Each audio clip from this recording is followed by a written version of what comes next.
it's a day of victory as far as the Navasama Samadhi Party is concerned, because we of the Navasama Samadhi Party, we for now over 1 month, we have been fighting to preserve the proportional representation in the electoral system.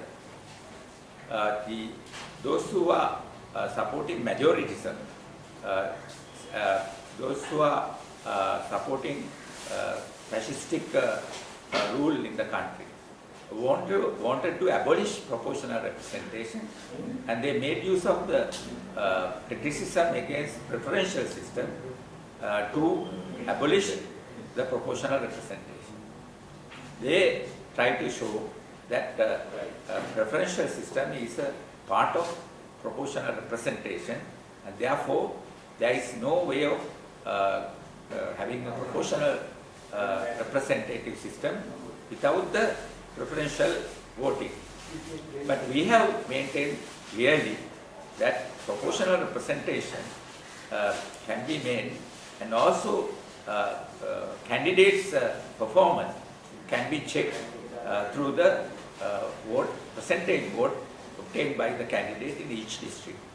And this can be calculated, and there is a way without the preferential voting system to select the candidate who has performed well.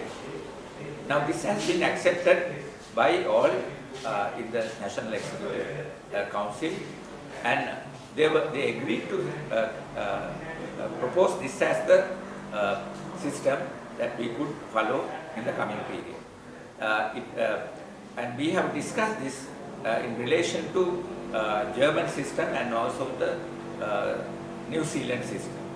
And we have come to this conclusion that preferential voting can be used, and without the proportional representation, without the preferential system, we can use to identify the winning candidate in each electorate, and therefore it satisfies the conditions given by all those who wanted to change the system. And we have been fighting for this, and because this proportional representation was introduced by J.R. Jayawardena, we said that out of the two principles that he included in the Constitution, one is the devolution, power sharing mechanism, second is the proportional representation. Both are to satisfy the nationality problem in Sri Lanka, and therefore those are to be checked and defended. And we have done that, and we can believe that this is be a great victory for the country. And now we find that the fascistic forces who retreated after the January 8th are coming back, reorganizing, and try to disturb the peace in the society. They have realized that 19th Amendment and the 20th Amendment both will be against them, that the dictatorship and the fascistic tendencies will be curtailed, and the governance will be improved by commissions. There will be commissions for judiciary, commissions for various other sections of the government, and therefore the democracy will improve. And in addition, with the proportional representative system, nationalities, smaller nationalities will be truly represented, and their weight in the constitution will go forward. So, realizing that, they are now coming into streets to campaign.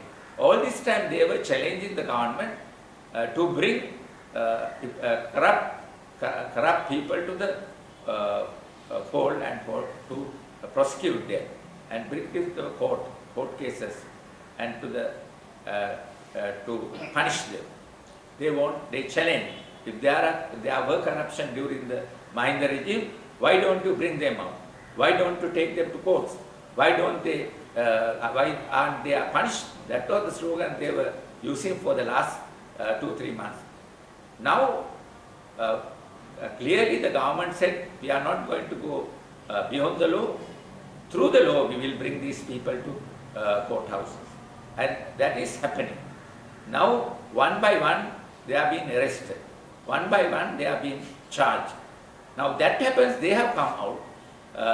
The Buddhist monks who are supporting these racist campaigns, they have come out in the streets and campaigning against the prosecution of Mahinda Rajya people who are involved in various corrupt practices.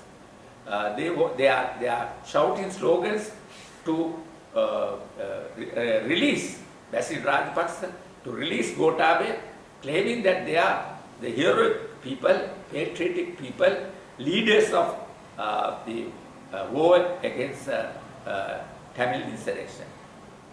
So therefore they wanted them to be released and not to be charged. So according to them, they are classified as people above the law and people who could do anything and get away.